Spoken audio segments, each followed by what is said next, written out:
તો આ તરફ વાવ થરાદમાં ઉત્તરાયણના પર્વ નિમિત્તે લોકોને વિકાસ કાર્યોની ભેટ મળી છે। વિધાનસભાના અધ્યક્ષ શંકર ચૌધરીએ થરાદમાં વિકાસની ભેટ આપી છે।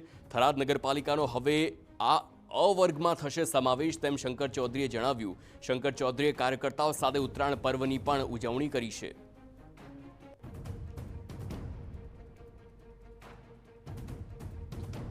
તો હવે અ વર્ગમાં સમાવેશ કરવાની આખી જે વાત સામે આવી છે। ઉત્તરાયણ પર્વે લોકોને વિકાસની ભેટ મળી। શંકર ચૌધરીએ થરાદમાં વિકાસની ભેટ આપી।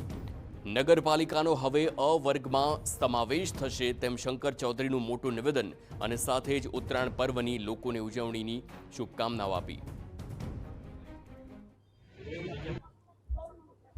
થરાદના પ્રજાજનોને આજે મારે શુભેચ્છાઓ સાથે રાજ્ય સરકારે જે એક ભેટ આપી છે, ખાસ કરીને શહેરી વિકાસ વિભાગ માન્ય મંત્રી શ્રી કનુભાઈ દેસાઈ એમના ડિપાર્ટમેન્ટ દ્વારા રાજ્યના મુખ્યમંત્રી ભૂપેન્દ્રભાઈ પટેલ અને ઉપમુખ્યમંત્રી માન્ય હર્ષભાઈ સંઘવી આ બંનેનો મારે આભાર માનવો પડે કે જેમણે થરાદ નગરપાલિકાને ક વર્ગની નગરપાલિકામાંથી અ વર્ગની નગરપાલિકા બનાવવાનો નિર્ણય કર્યો છે અને થરાદવાસીઓને આ એક મોટી ભેટ આપી છે, જેથી કરીને જે થરાદના વિકાસ માટે 3 કરોડની ગ્રાન્ટ આવતી હોય તે હવે 12 કરોડ જેટલી આવશે અને એક જ નહીં, લગભગ જોઈને દર વર્ષે